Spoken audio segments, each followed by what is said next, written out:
Hello friends, स्वागत है इस चैनल पर। आज के इस वीडियो में हम लोग देखने वाले हैं कक्षा 12वीं में बार बार पूछे जाने वाले इतिहास से प्रश्न। तो चलिए शुरू करते हैं। देखिए, प्रश्न पूछा गया है कि कनिष्क का राज्यारोहण तिथि है। तो कनिष्क का जो राज्यारोहण तिथि है वो 78 ईस्वी है। चलिए कनिष्क से संबंधित कुछ प्रश्नों को और देख लेते हैं। देखिए, कनिष्क 78 ईस्वी में क्या हुआ, शासक बना। उसने पुरुषपुर पेशावर को राजधानी बनाया। तो कनिष्क की राजधानी कहाँ थी? पेशावर थी। तथा राज्यारोहण के वर्ष से वो क्या किया? शक संवत चलाया। शक संवत के कब चलाया था? तो 78 ईस्वी में क्या चलाया था? शक संवत चलाया था, जिसे भारत सरकार द्वारा प्रयोग में लाया जाता है। इसी के काल में चौथी बौद्ध संगति आयोजित हुई थी। कनिष्क के ही शासन काल में चौथी बौद्ध संगति आयोजित हुई थी। तो एग्जाम में प्रश्न बनता है कि चौथी बौद्ध संगति किसके शासन काल में आयोजित हुई थी? तो कनिष्क के शासनकाल में आयोजित हुई थी। या और कहाँ पर हुई थी पूछा जाए तो कश्मीर के कुंडलम में जो है यह आयोजित हुई थी। तो चौथी बौद्ध संगति कनिष्क के समय आयोजित हुई थी और कश्मीर के कुंडलम में आयोजित हुई थी। और पूछा जाए कि प्रथम बौद्ध संगति जो है कब आयोजित हुई थी, मतलब कि कहाँ और किसके शासनकाल में? तो अजातशत्रु के शासनकाल में प्रथम जो है बौद्ध संगति आयोजित हुई थी और राजगृह में आयोजित हुई थी। द्वितीय अगर पूछा जाए कि बौद्ध संगति कहाँ आयोजित हुई थी, तो वैशाली में और काला शोक के समय में। और तीसरी जो बौद्ध संगति आयोजित हुई थी वो पाटलिपुत्र में, और ये अशोक के समय में आयोजित हुई थी। तो ये याद रखिएगा। अब देखिए, कनिष्क ने कनिष्कपुर नामक नगर बसाया। मथुरा कुषाणों की जो थी ये द्वितीय राजधानी थी, क्या? मथुरा। तो याद रखिएगा, इनसे भी बहुत सारे प्रश्न बन सकते हैं, तो इनको भी याद रखिएगा। नेक्स्ट हम लोग प्रश्न देखते हैं। देखिए, पूछा गया है त्रिपिटक साहित्य है। तो देखिए, त्रिपिटक जो साहित्य है वो बौद्ध धर्म का क्या है? एक साहित्य है त्रिपिटक। चलिए इसके बारे में देखते हैं। देखिए, त्रिपिटक सबसे प्राचीन बौद्ध ग्रंथ है जिनकी रचना बुद्ध के निर्वाण प्राप्ति के बाद हुई। त्रिपिटक की जो रचना हुई है बुद्ध के निर्वाण प्राप्ति के बाद हुई है, और यह सबसे प्राचीन ग्रंथ बौद्ध ग्रंथ है। पिटक तीन है, एक है सूत पिटक, विनय पिटक और अभिधम पिटक। तो कितने पिटक है? तीन पिटक है, सूत पिटक, विनय पिटक और अभिधम पिटक। याद रखिएगा। चलिए हम लोग नेक्स्ट देखते हैं। देखिए, महावीर ने पार्श्वनाथ के सिद्धांतों में नया सिद्धांत क्या जोड़ा? तब महावीर ने पार्श्वनाथ के सिद्धांतों में नया सिद्धांत ब्रह्मचर्य को जोड़ा है। चलिए इसके बारे में देखते हैं। देखिए, महावीर से पूर्व 23वें तीर्थंकर पार्श्वनाथ ने 4 सिद्धांतों का प्रतिपादन किया: अहिंसा, सत्य, असत्य और अपरिग्रह। महावीर के 23वें जो तीर्थ से पूर्व जो थे 23वें तीर्थंकर पार्श्वनाथ ने 4 सिद्धांतों का प्रतिपादन किया था: अहिंसा, सत्य, असत्य और अपरिग्रह। महावीर ने इसके 5वां सिद्धांत अर्थात ब्रह्मचर्य जोड़ दिया, और यही जैन धर्म के 5 आधारभूत सिद्धांत हैं जिन्हें पंच महाव्रत भी कहा जाता है। इन्हीं को पंच महाव्रत भी कहा जाता है, और यह जैन धर्म के 5 सिद्धांत हैं। ठीक है, चलिए हम लोग नेक्स्ट देखते हैं। देखिए, प्रश्न पूछा गया है कि पुर्तगालियों ने गोवा पर कब अधिकार किया? तो पुर्तगालियों ने गोवा पर फ्रेंड्स 1510 में अधिकार किया। चलिए इनके बारे में कुछ देख लेते हैं, पुर्तगालियों के बारे में कि गोवा पर अधिकार कब और कैसे किया। देखिए, फ्रांसिस्को डी अल्मीडा को भारत का प्रथम पुर्तगाली गवर्नर बनाया गया। फ्रांसिस्को डी अल्मीडा को भारत का प्रथम पुर्तगाली गवर्नर बनाया गया। इसका जो कार्यकाल है 1505 से 1509 तक है। इसके बाद हुआ क्या कि अल्फांसो डी अल्बुकर्क जो है ये गवर्नर बना, और इसने पुर्तगाली शक्ति का वास्तविक और इसे पुर्तगाली शक्ति का वास्तविक संस्थापक भी माना जाता है। अल्फांसो डी अल्बुकर्क को पुर्तगाली शक्ति का वास्तविक संस्थापक भी माना जाता है, और इसने कोचीन को अपना मुख्यालय बनाया। केरल का जो कोचीन है उसको अपना मुख्यालय बनाया। और 1510 ईस्वी में अल्बुकर्क ने बीजापुर के आदिल शाही सुल्तान से, कहाँ के? बीजापुर के आदिल शाही सुल्तान से गोवा को जीत लिया। तो प्रश्न पूछा था कि पुर्तगालियों ने गोवा कब जीता? तो 1510 में अल्बुकर्क ने जीता था। अल्बुकर्क ने बीजापुर के आदिल शाही सुल्तान से गोवा को जीता था। तो ये याद रखिएगा। और ये गवर्नर कौन था? तो अल्फांसो डी अल्बुकर्क था। इसका कार्यकाल 1509 से 1515 तक था। और इसके पहले वाले जो गवर्नर था उसका क्या नाम था? पुर्तगाली गवर्नर, उसका नाम था फ्रांसिस्को डी अल्मीडा, जिसका कार्यकाल 1505 से 1509 तक था। नेक्स्ट हम लोग देखते हैं, गोवा की विजय ने दक्षिण पश्चिमी समुद्र तट पर पुर्तगाली नौसैनिक प्रभुत्व की मुहर लगा दी। और गोवा की विजय ने दक्षिण पश्चिम जो समुद्री तट है उस पर पुर्तगाली नौसैनिक प्रभुत्व की मुहर लगा दी। और साथ ही भारत में क्षेत्रीय पुर्तगाली राज्य की स्थापना हुई। तो नेक्स्ट हम लोग प्रश्न देखते हैं। देखिए, प्रश्न पूछा गया है कि सहायक संधि की नीति क्रियान्वित की, किसने क्रियान्वित की सहायक संधि की नीति? तो इसका राइट आंसर होगा वेलेज़ली ने इसे क्या की? क्रियान्वित की। चलिए वेलेज़ली के बारे में देखते हैं और सहायक संधि के बारे में देखते हैं। देखिए, लॉर्ड वेलेज़ली जो है इसका कार्यकाल जो है 1798 से 1805 तक का है, वो भारत में रहा। ठीक है, लॉर्ड वेलेज़ली 1798 से 1805 तक भारत में रहा। यह जो भी कैसा विचारधारा का व्यक्ति था? तो यह साम्राज्यवादी विचारधारा का व्यक्ति था। वेलेज़ली ने भारतीय राज्यों को अंग्रेजी राजनीतिक परिधि में लाने के लिए, मतलब जितने भी भारतीय राज्य है उसको अंग्रेजी राजनीतिक परिधि में लाने के लिए एक सहायक संधि प्रणाली का प्रयोग किया। यह सहायक संधि प्रणाली के बारे में देखिए।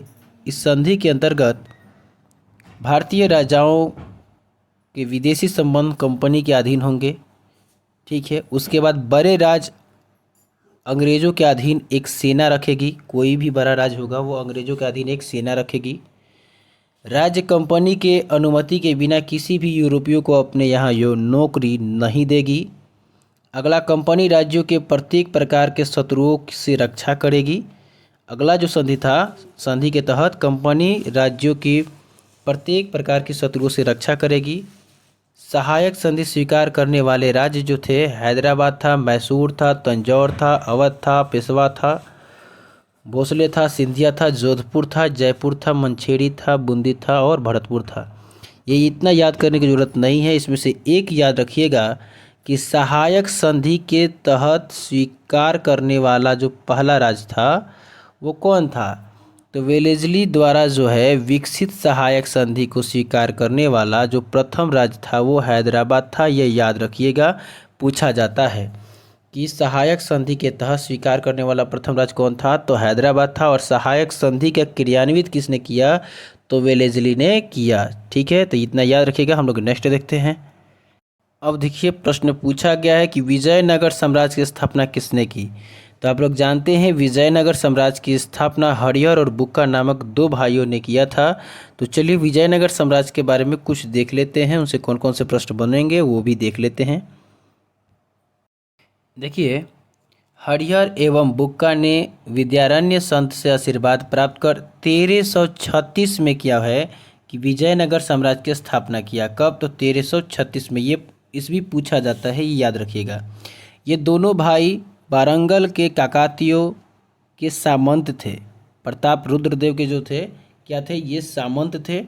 और मोहम्मद बिन तुगलक के समय इन्होंने तुंगभद्रा नदी के दक्षिणी तट पर, मोहम्मद बिन तुगलक के समय ये तुंगभद्रा नदी के दक्षिणी तट पर जो है स्थित अनेगोंडी के सामने विजयनगर की स्थापना किया। अनेगोंडी के सामने किसका स्थापना किया? विजयनगर की स्थापना किया, जो कि तुंगभद्रा नदी के दक्षिणी तट पर है।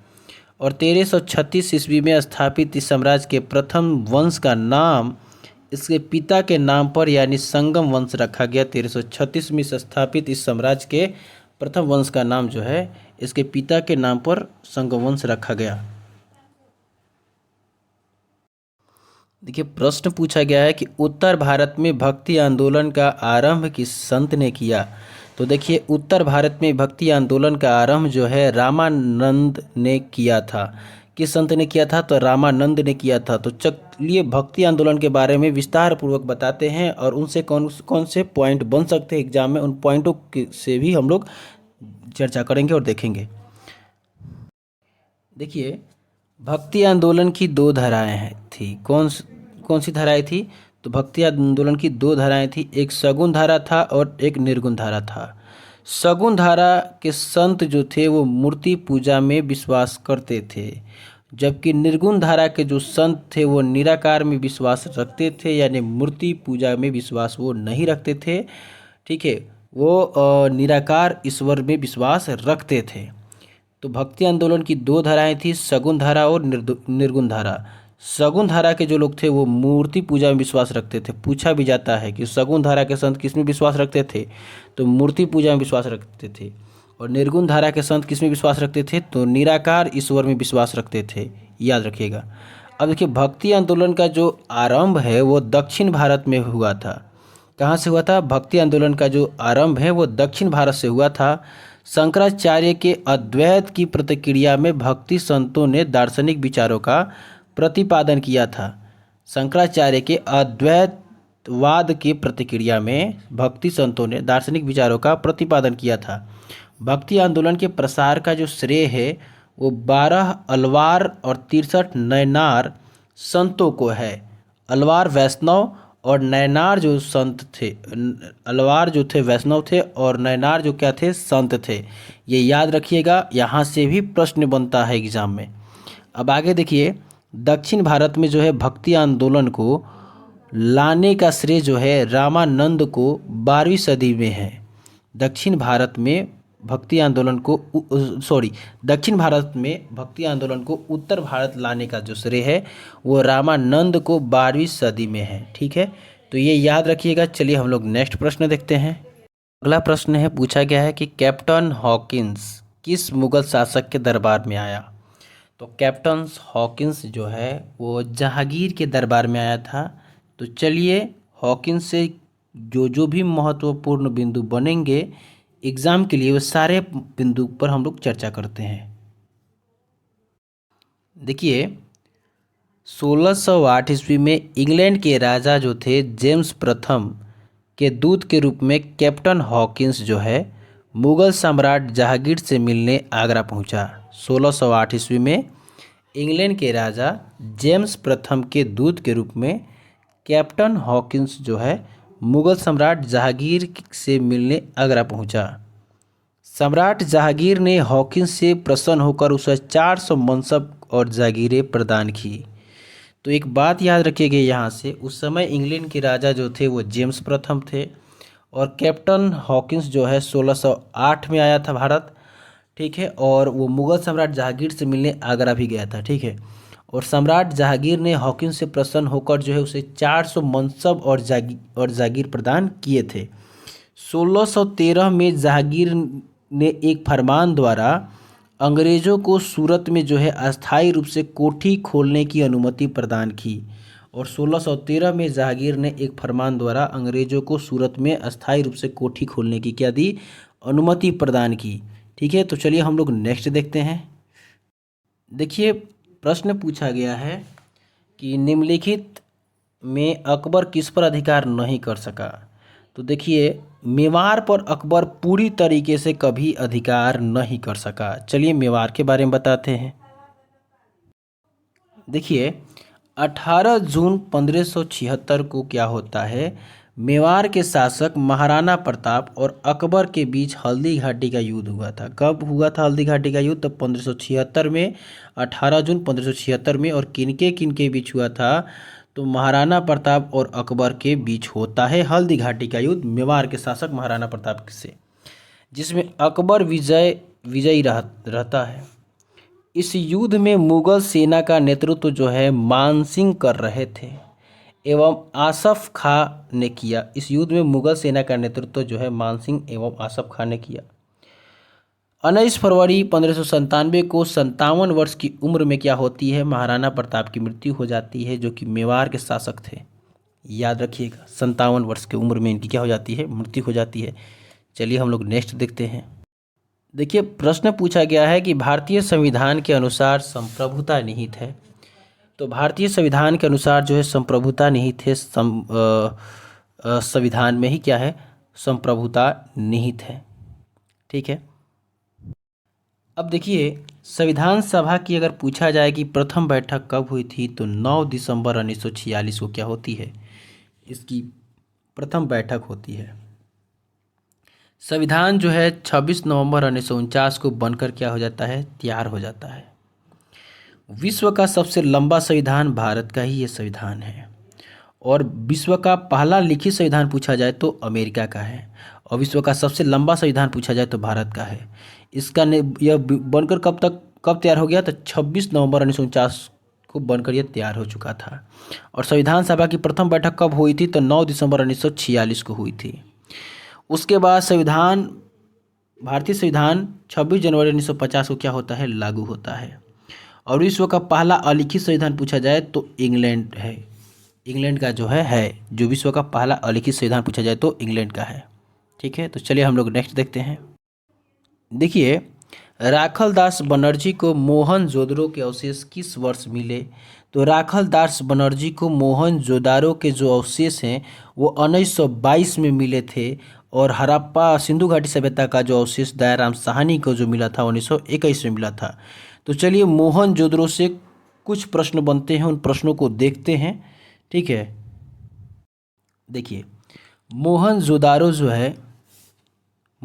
जो है पाकिस्तान के लरकना ज़िला में स्थित है और यह सिंधु नदी के किनारे स्थित है। ठीक है, अब देखिए यहाँ से निम्नलिखित चीज़ें हमें प्राप्त हुई है। कौन कौन सी चीज़ें प्राप्त हुई है, तो यहाँ से हमें विशाल स्नानागार, बड़ी ईंट, सबसे बड़ी अन्नागार, सूती कपड़ों का साक्ष्य, कांसे से बनी नर्तक की प्रतिमा, कांसे का पैमाना, आर्यों के आक्रमण का साक्ष्य। ठीक है, क्या क्या मिला है एक बार फिर से सुन लीजिए। विशाल स्नानागार मिला है, सबसे बड़ी ईंट मिली है, सबसे बड़ा अन्नागार मिला है, सूती कपड़ों का साक्ष्य मिला है, कांसे की बनी नर्तक की प्रतिमा मिली है, कांसे का पैमाना मिला है, आर्यों के आक्रमण का साक्ष्य मिला है, जहाज निशान वाली मोहरें मिली है, पशुपति की भी मोहरें मिली है। तो ये सब याद रखिएगा। ठीक है, चलिए हम लोग नेक्स्ट देखते हैं। देखिए प्रश्न पूछा गया है कि 16 महाजनपदों में सबसे शक्तिशाली महाजनपद कौन था, तो 16 महाजनपदों में सबसे शक्तिशाली महाजनपद मगध ही था। तो चलिए मगध के बारे में कुछ महत्वपूर्ण बिंदु देखते हैं। देखिए मगध के प्रारंभिक राजवंश की स्थापना वसु के पुत्र जो थे जरासंध, उनके पिता बृहदत्त ने किया था। तो मगध का प्रारंभिक राजवंश की स्थापना बृहदत्त ने किया था, ये याद रखिएगा।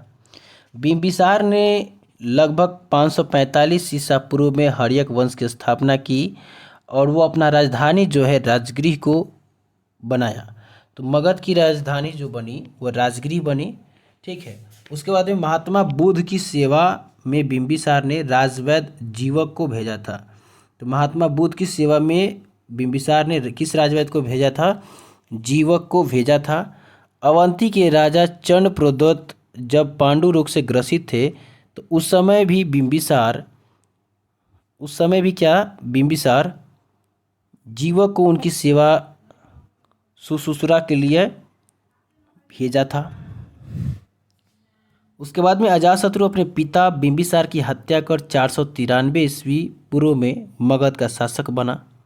अजातशत्रु ने अपने पिता बिंबिसार की हत्या कर देता है और 493 ईस्वी पूर्व में क्या करता है, मगध का शासक बनता है। अजातशत्रु का उपनाम जो था वो कुनिक था। पूछा जाता है कि अजातशत्रु का उपनाम क्या था, तो कुनिक था। इसे पितृव्रता शासक कहा गया है और अजातशत्रु के पुत्र का नाम जो था उदयन था। ठीक है, चलिए हम लोग नेक्स्ट प्रश्नों को देखते हैं। देखिए प्रश्न पूछा गया है कि गेटवे ऑफ इंडिया का निर्माण कब हुआ, तो गेटवे ऑफ इंडिया का निर्माण जो है 1911 ईस्वी में हुआ था। चलिए देखिए गेटवे ऑफ इंडिया दिसंबर 1911 में किंग जॉर्ज और रानी मैरी की मुंबई यात्रा के याद के उपलक्ष्य में बनाया गया था। तो गेटवे ऑफ इंडिया को 1911 में बनाया गया था और किंग जॉर्ज और रानी मैरी की मुंबई यात्रा के याद के उपलक्ष्य में बनाया गया था। तो किसके उपलक्ष्य में बनाया गया, तो याद रखिएगा किंग जॉर्ज और रानी मैरी की मुंबई यात्रा के याद के उपलक्ष्य में बनाया गया था। चलिए हम लोग नेक्स्ट 1942 में कौन आंदोलन हुआ, तो आप लोग जानते हैं 1942 में भारत छोड़ो आंदोलन हुआ था।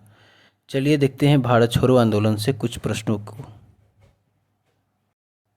देखिए भारत छोड़ो आंदोलन जो है 1942 में अगस्त प्रस्ताव और क्रिप्स मिशन के सफलता के बाद भारत छोड़ो आंदोलन की शुरुआत की गई थी 1942 में। ठीक है, अगस्त प्रस्ताव और कृष्ण मिशन के असफलता के बाद। 8 अगस्त 1942 को बम्बई के ग्वालियर टैंक मैदान में 8 अगस्त 1942 ईस्वी को बम्बई के ग्वालियर टैंक मैदान में कांग्रेस का अधिवेशन आयोजित हुआ था। ठीक है, इसमें हुआ क्या था? इस अधिवेशन में भारत छोड़ो आंदोलन का प्रस्ताव पारित हुआ। तो इस जो अधिवेशन हो रहा था बम्बई के ग्वालियर टैंक मैदान में, इसी अधिवेशन में भारत छोड़ो आंदोलन का प्रस्ताव पारित किया गया।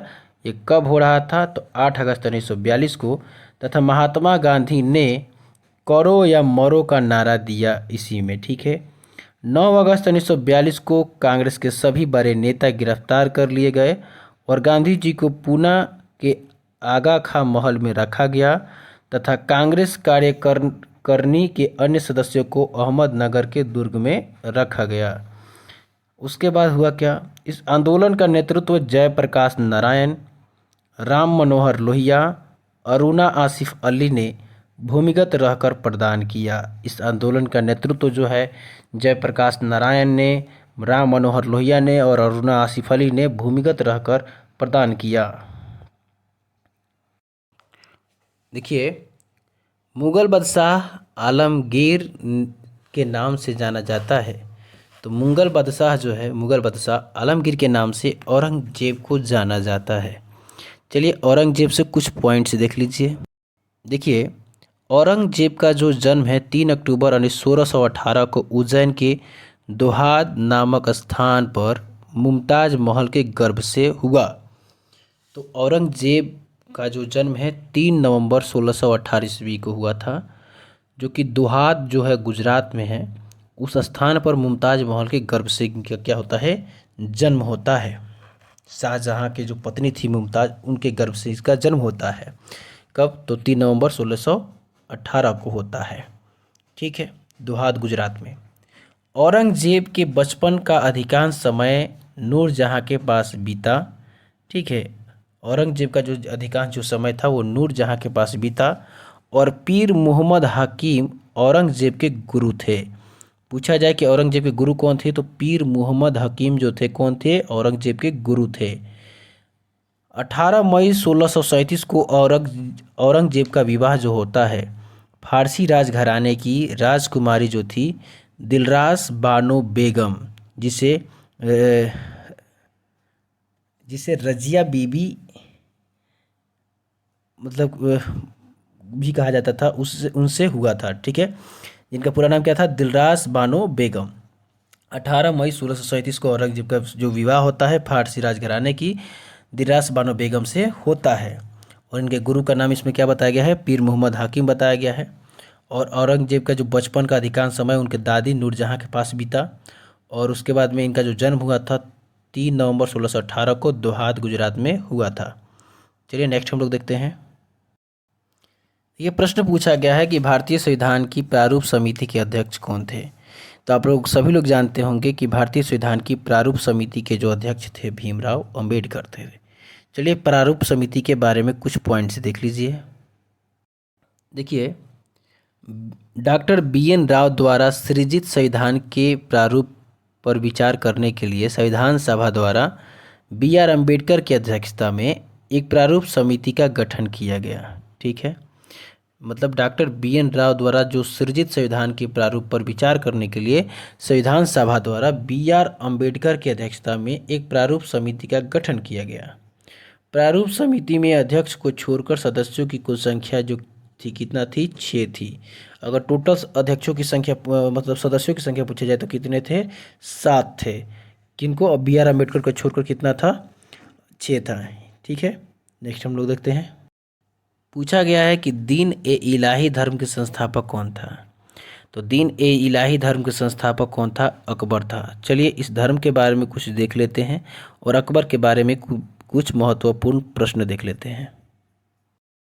देखिए, अकबर ने फतेहपुर सीकरी में धार्मिक परिचर्चाओं के लिए, इबादत खाने एवं सभी धर्मों के उत्तम सिद्धांतों को जानने के लिए दीन-ए-इलाही जिसे तौहीद-ए-इलाही नामक एक धर्म की स्थापना की। तो अकबर ने दीन-ए-इलाही धर्म की स्थापना करता है और इसमें वही सिद्धांत को रखता है जो सभी धर्मों में क्या हैं, उत्तम सिद्धांत होते हैं, उन्हीं सिद्धांतों को रखता है इस धर्म में, जिसे दीन इलाही धर्म कहा जाता है।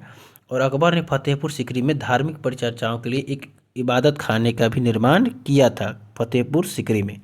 तो ये याद रखिएगा। बीरबल दीन ए इलाही धर्म को स्वीकार करने वाला प्रथम और अंतिम हिंदू था। एग्जाम में बार बार प्रश्न बनता है, एग्जाम में ये बार बार प्रश्न बनता है कि कौन व्यक्ति था जो दीन ए इलाही धर्म को प्रथम बार स्वीकार किया था। तो प्रथम और अंतिम बार मतलब कि स्वीकार करने वाला जो हिंदू था बीरबल ही था, जो कि दीन ए इलाही धर्म को स्वीकार करने वाला व्यक्ति था। अकबर ने दीन ए इलाही धर्म इलाही का प्रधान अकबर ही दीन ए इलाही का क्या था, प्रधान पुरोहित था। जैन आचार्य हरिविजय सूरी को अकबर ने उपाधि प्रदान की थी। जैन आचार्य हरिविजय सूरी को अकबर ने उपाधि प्रदान की थी। ठीक है। जगत गुरु तानसेन अकबर के दरबार के प्रसिद्ध संगीतकार तथा अब्दुल रसमद जो थे यहाँ के प्रसिद्ध चित्रकार थे। दसवंत और बासवन इसके दरबार में प्रसिद्ध चित्रकार भी थे। ये ऐसे सुन लीजिए, लेकिन याद ये वाला नहीं करना है, चित्रकारों का नाम जरूरी नहीं है। उसके बाद में बाज बहादुर, बैजू बावरा और रामदास अकबर काल के प्रमुख गायक थे। ठीक है।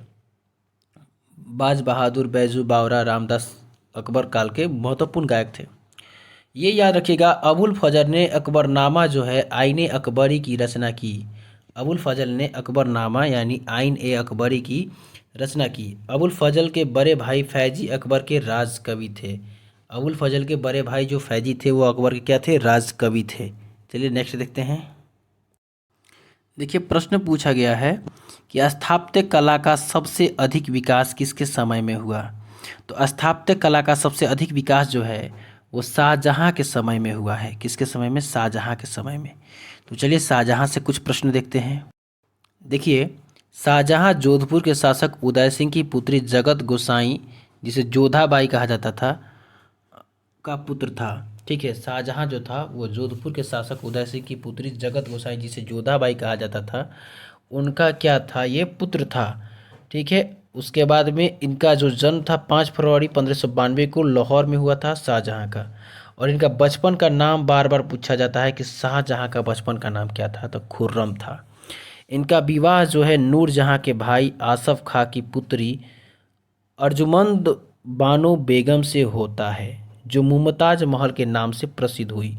तो पूछा भी जाता है मुमताज़ महल का क्या नाम था, तो अर्जुमंद बानो बेगम नाम था। क्या था, अर्जुमंद बानो बेगम नाम था।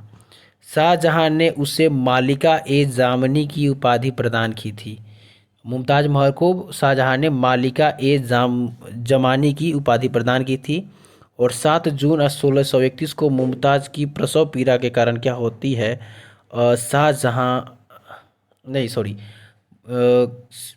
शाहजहाँ उसे मलिक ए जमानी की उपाधि प्रदान की। और 7 जून 1631 को मुमताज़ की प्रसव पीड़ा के कारण क्या हो जाती है, मुमताज़ की मृत्यु हो जाती है। ठीक है। शाहजहाँ की पत्नी मुमताज़ की मृत्यु हो जाती है 7 जून 1631 को। ठीक है। नेक्स्ट हम लोग देखते हैं।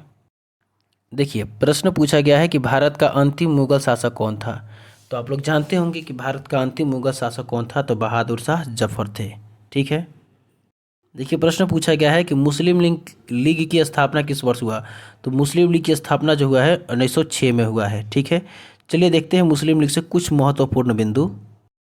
देखिए मुस्लिम लीग जो है 1906 में आगा खां और सलीमुल्लाह खां के द्वारा ढाका में मुस्लिम लीग की स्थापना होता है। 1906 में आगा खां और सलीमुल्लाह खां के नेतृत्व में होता है, ढाका में स्थापना होता है। ठीक है। बांग्लादेश की राजधानी ढाका में। मुस्लिम लीग का प्रथम अध्यक्ष जो था वकार उल मुल्क को बनाया गया। पूछा जाता है कि मुस्लिम लीग के प्रथम अध्यक्ष किसे बनाया गया था, तो वकार उल मुल्क को बनाया गया था। जबकि इसके संस्थापक कौन थे, सलीमुल्लाह थे। कौन थे, सलीमुल्लाह थे। आगा खां और सलीमुल्लाह खां जो थे इसके संस्थापक थे। और मुस्लिम लीग के प्रथम अध्यक्ष वकार उल मुल्क को बनाया गया है। 1906 में इसकी स्थापना होता है। और कहाँ पे, बांग्लादेश की राजधानी ढाका में। तो आज के लिए बस इतना ही, मिलते हैं अगले वीडियो में। और जितने भी प्रश्न यहाँ बताए हैं उन प्रश्नों को याद कीजिए। और ये प्रश्न आपके एग्ज़ाम के लिए बहुत ही इम्पोर्टेंट है। और आने वाले किसी भी एग्ज़ाम के लिए ये प्रश्न जो है बहुत ही इंपॉर्टेंट है, तो इसको याद कीजिए। ठीक है, जय हिंद।